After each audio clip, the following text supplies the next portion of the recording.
Hello everybody, welcome to the Empressive channel. Beyonce kicked off her Cowboy Carter Tour in LA, and boy did she prove the people wrong.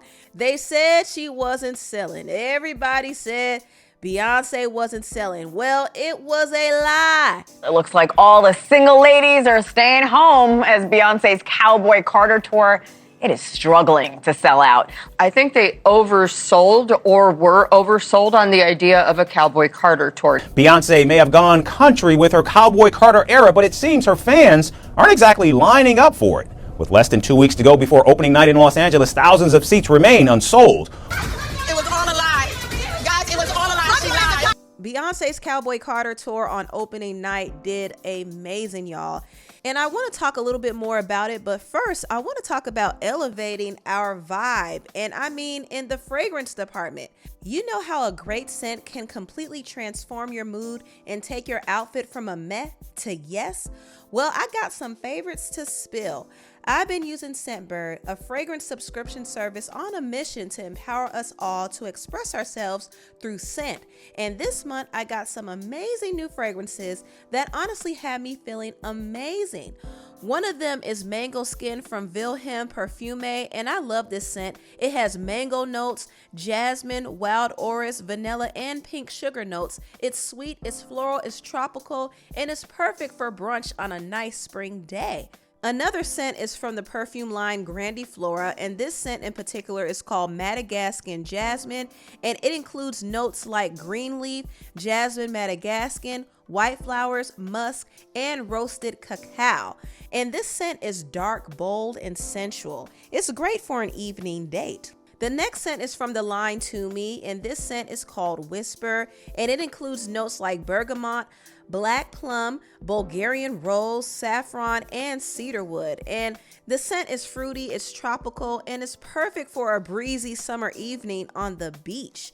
Lastly, this scent from Skylar Clean Beauty called Fall Cashmere is amazing. It has notes like roasted almond, spiced ginger, cinnamon bark, clove, matcha tea, creamy sandalwood, caramelized vanilla, white musk, and golden amber. Ooh wee! It's a sweet scent mixed with all types of spices, and it's the perfect scent to wear for the fall weather, and it's something you could definitely fall in love with. And a quick tip for you guys, when you're applying your perfume, always aim for those warm areas on your body, like your neck and wrist. It helps the fragrance really bloom and last longer. And don't forget, a little goes a long way. Scentbird has always been amazing. With Scentbird, you could try on designer perfumes and colognes month to month without committing to buying a full bottle. They have hundreds of scents from top brands, so you could customize your fragrance journey continuously. Each vow is a generous 30-day supply, giving you plenty of time to see if it matches your vibe. So if you're ready to find your perfect scent, I got an incredible deal for you. You could snag 55% off your first month by using the code Empressive5 or scanning the QR code on the screen. You could get your first fragrance for just $8, and the next month will be only $16.95. Trust me, you don't want to miss out on this. That's Empressive5 for 55% off on your first month. Let me know in the comments below what scents you're most excited to try. Thank you, Scentbird, for sponsoring this video. Now back to the video. I did talk about Beyonce's ticket sales in one of my previous videos, and it was widely reported actually, that her tickets were struggling to sell, and it was largely due to her high ticket prices. But the thing about Beyonce is she's going to sell regardless, because she's always going to be in demand as a performer. And one thing people do a lot of times is they don't buy tickets on the site. They actually go in person to buy the tickets. So it's not surprising that she did well in opening night. And she also has several dates that she's doing in the California's SoFi Stadium. And that is a hard venue to pack. So even if she were to only sell out 80%, that's an accomplishment in itself, because a lot of artists aren't doing that. They aren't capable of doing that. But yeah, she did do well on opening night, and it did shut down a lot of critics.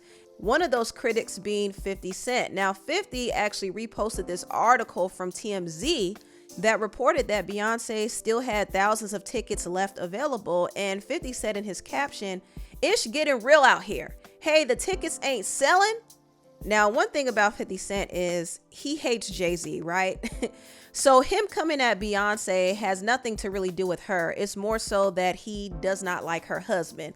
But I still thought that was extremely petty, and 50 needs to grow up. Now, what's funny is he did end up deleting that post after seeing the huge turnout from Beyonce's tour last night. So he was one of those people who was proven wrong.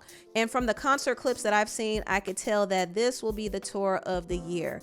It was amazing. The setup was amazing. It was almost 3 hours long. She has like a whole set list of songs that include both Act 1 and Act 2. So she did not abandon her Renaissance songs at all. So it's a very long concert. Also, vocally, Beyonce was on point, which is not anything new. Beyonce is always going to sing down, and her intermission visuals were also cool too. And that's one thing I appreciate about Beyonce's show is the amount of effort she puts into it.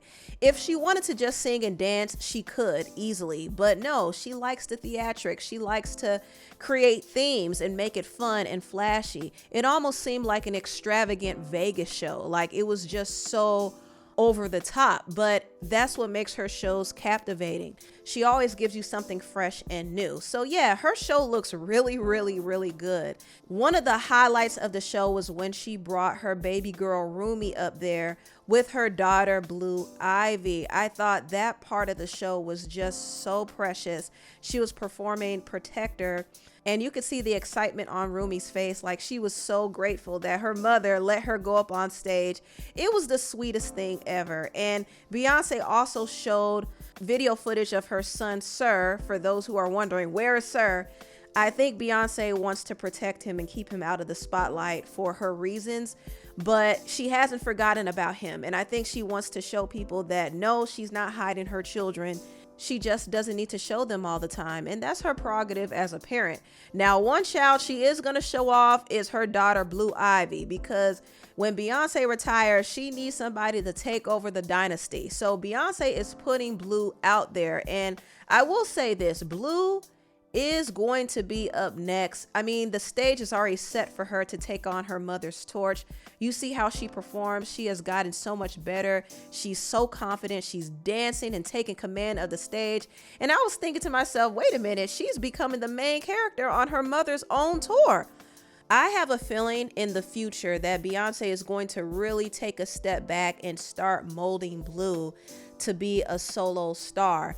When I saw some of the footage from the tour, I noticed that Beyonce put a montage of her career, and I was like, this seems a little final. I don't know if she's going to be retiring in the next few years, or maybe Act 3 is going to be her final act. Who knows? But I do have a feeling that she is going to step back and allow Blue Ivy to shine. And I wouldn't be surprised if Act 3 included Blue Ivy. If Beyonce did a collaboration album with Blue, it would actually introduce Blue to the world as the next up. You know what I mean? And Blue is still very young. I think she's like 12, 13 years old right now. So she still has time. I think it would actually be better if they waited until she was 18 before she's really pushed out there. But from the way things look, it seems like they're going to usher her out as a solo star sooner than 18. And we don't know exactly if she could sing or rap or whatever. I don't know her exact skill other than performing and dancing and acting. She knows how to do voice acting. So it would be very interesting if she is training to sing as well. We shall see what happens, but I do think Beyonce is planning to pass Blue her torch. Now, some people might ask, well, if Beyonce is putting all this time and energy into Blue, what's happening to her other artists, Chloe and Halle? Is she going to move on from Chloe and Halle and just focus on Blue? That is an interesting question because Chloe and Halle haven't really been that musically active. Now, they have been booked and busy in other areas. They have acting roles lined up, so they're good in that area, but musically things have kind of slowed down for them. And I do know that Chloe got caught up in a legal battle with this songwriter, so she hasn't been able to really move forward musically. But I still want Chloe and Halle to get back together and release another album, but it really just depends on whether their parent label, Columbia Records, is willing to fund their project. And I don't know the plans that Beyonce and her company Parkwood have for them, but I do know Beyonce definitely has her eyes on her daughter, Blue Ivy. And if Blue Ivy ever becomes an artist, I think Beyonce is going to put a lot of investment into her.